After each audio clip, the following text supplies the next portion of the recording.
शक है या इंफॉर्मेशन है 100% शेयर करेंगे हमारे साथ, अपन चेक करेंगे उसको, ठीक है ना। उनका वो शक है कि ऐसा है तो उसके ऊपर हम भी काम करेंगे, देखेंगे अगर मिलता है। और अगर एविडेंस नहीं है तो उन पे एफआईआर करना और उनको मालेगांव आने की अनुमति नहीं देना, ऐसे ही करो। ये हमारा बोलना है सर, हमारी डिमांड है सर। वो उनका डेमोक्रेटिक राइट है कि भाई मालेगांव में ऐसे लोग आके इस तरह से जो है ये अगर वो आ रहे हैं तो वो संविधान तरीके से आ रहे हैं तो अपन भी संविधान तरीके से उसका इतिहास करेंगे। नहीं तो साथ देखो वो अगर डेमोक्रेटिक राइट का इस्तेमाल कर रहे कुछ बोल के जा रहे तो फिर हमारा भी कुछ राइट है। हम भी फिर उनके पुतले जलाएंगे, काला झंडा दिखाएंगे, ये करेंगे ऐसा, लेकिन हम ऐसा नहीं चाहते। तो इसके लिए हम पहले आपको यानी ये कर रहे हैं कि भाई ऐसे लोगों को परमिशन ही मत दो आप, ये मालेगांव में आएंगे नहीं तो वातावरण निर्माण नहीं होगा, ऐसा कोई लॉ एंड ऑर्डर का प्रश्न निर्माण नहीं होगा। देखो मैं सिंपल बात बोलता हूँ, मालेगांव में बहुत लोग आए गए, बहुत लोगों ने बहुत कुछ ट्राई किया, अपना लिहाज है, अपना एक तरीका है। अपने गांव के लोग भी समझते हैं कि क्या हो रहा है क्या नहीं हो रहा है। अब मेरे को नहीं लगता कि हम किसी को रोकेंगे तो उससे कोई फायदा होता है। आने दो, पूरे चेक करने दो, ठीक है ना। कोई पुरावे हमको देने तो हम चेक करेंगे, आप लोग चेक करो, ठीक है ना। कोई नहीं चाहता है कि बाहर के लोग आके हमारे यहाँ पे रहे और कुछ गलत सलत करे, ठीक है ना। पहले ये देश हमारा है, नागरिकों के लिए, ठीक है ना, भारतीय नागरिकों के लिए है। हमारे पास ऑलरेडी रिसोर्सेज की कमी होने की वजह से हम लड़ रहे हैं, बिल्कुल। बाकियों को कैसे कर सकते हैं? तो हम सबका राय उसके ऊपर है क्या, वो आए, किसी को कहना है वो आके बोले, वो चेक करे, वो पुरावे दे दे, ठीक है। और अगर गलत होता है उनको खुद को समझ आ जाएगा, अगर सही आता तो हमारे लिए भी सीख हो जाएगी कि और हम अच्छे से करें, ठीक है ना। दोनों साइड, ठीक है। अगर वो आए, उन्होंने कुछ बोला, आपने निवेदन दिया है, पार्ट ऑफ अ डेमोक्रेसी। लेकिन हमको जो है पुलिस पे बोलो या नगर पालिका प्रशासन पे बोलो, पूरा विश्वास है कि मालेगांव में एक भी बांग्लादेशी रोहिंग्या की जो है वो यहाँ क्या है कि 2019-20 में 2-3 केसेस हुए, ठीक है।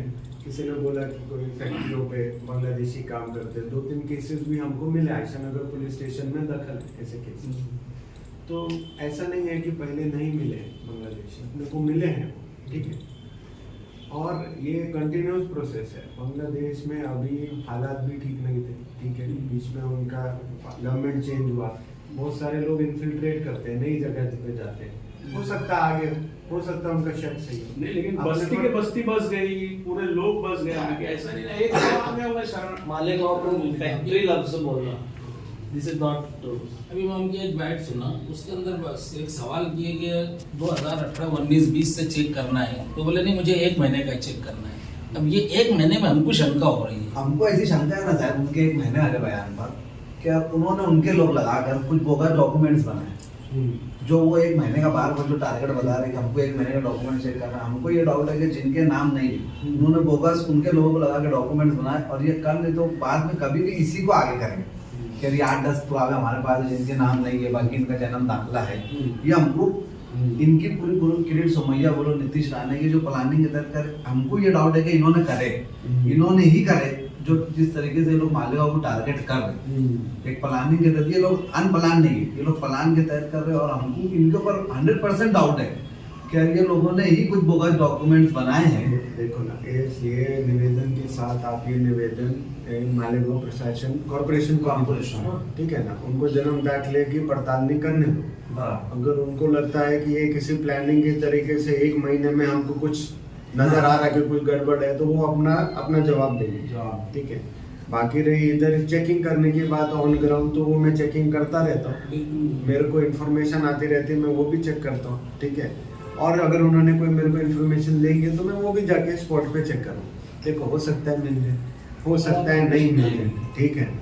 दोनों साइड है। अभी मुझे ऐसा लगता है कि इस पे और वेरीफाई करने के लिए कि क्या है क्या नहीं है, ठीक है। अभी जस्ट आए हो, आप लोगों ने भी निवेदन दिया, आप लोगों ने भी उसके ऊपर सवाल उठाए कि भाई मालेगांव को बदनाम मत करो, ठीक है।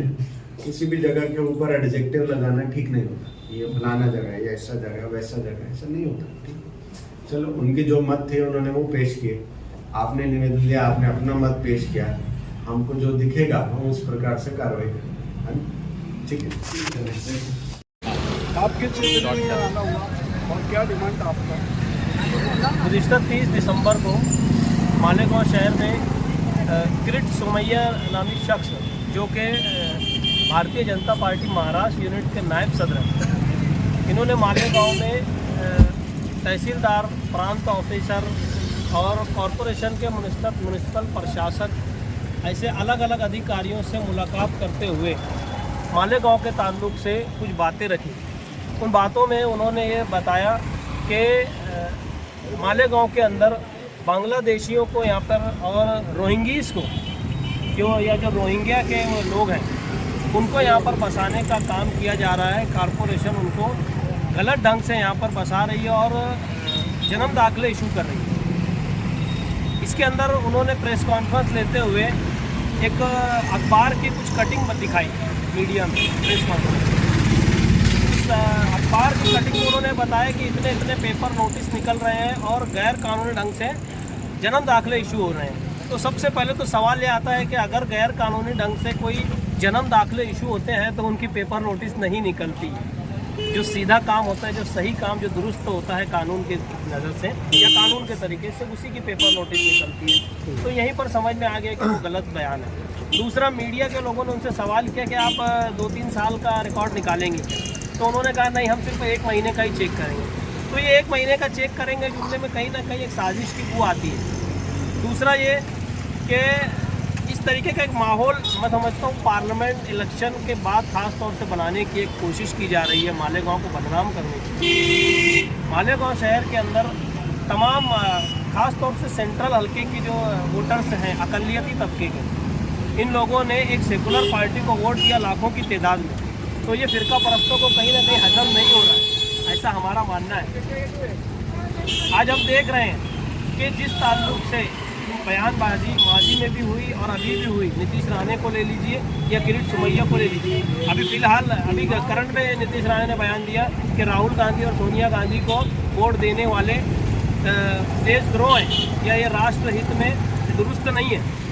दूसरा, अब मैं जो असल बात है वो आ रहा हूँ उस पर कि बांग्लादेश के अंदर अभी जो नई सरकार या जो नए लोग वहाँ पे शासन पे बैठे हैं, हमारे मुल्क की इंडियन गवर्नमेंट मोदी सरकार 2 लाख टन चावल भेज रही है और उन्हीं के नाम से मुल्क में सियासत कुछ अंधभक्त लोग कर रहे हैं और हिंदू मुस्लिम तजाद पैदा करने की कोशिश कर रहे हैं। देखिए, डेमोक्रेटिक राइट हर किसी को बोलने का हक है। इसका मतलब ये नहीं कि किसी के ऊपर कोई भी इल्ज़ाम लगा दिया जाए। जिस तरीके से मालेगांव को बदनाम करने की कोशिश की जा रही है, बिना सबूतों के सिर्फ बयानबाजी दी जा रही है। हमने निवेदन के अंदर पुलिस प्रशासन से डिमांड की है कि अगर किसी के पास कोई एविडेंस है तो वो आके एनसी नोन करे, गुना दाखिल करे और पुलिस उसकी जांच करे, ना कि मुसलमानों को और इस शहर को बदनाम करने की कोशिश की जाए। हमने डिमांड की है कि अगर उनके पास ऐसा एविडेंस है तो उसको प्रोड्यूस करें। अदरवाइज़ अगर ऐसा नहीं करते हैं और आगे वो मालेगांव में आते हैं तो जिस तरीके से उन्होंने अपना डेमोक्रेटिक राइट का इस्तेमाल किया है, इसी तरह social democratic party of India यानी SDPI अपना जमहूरी हक इस्तेमाल करते हुए उनको जमहूरियत के दायरे में रहते हुए कैसा जवाब देना, इसके लिए हम लोग बिल्कुल भी तैयार हैं। आगे हम लोग ये करेंगे।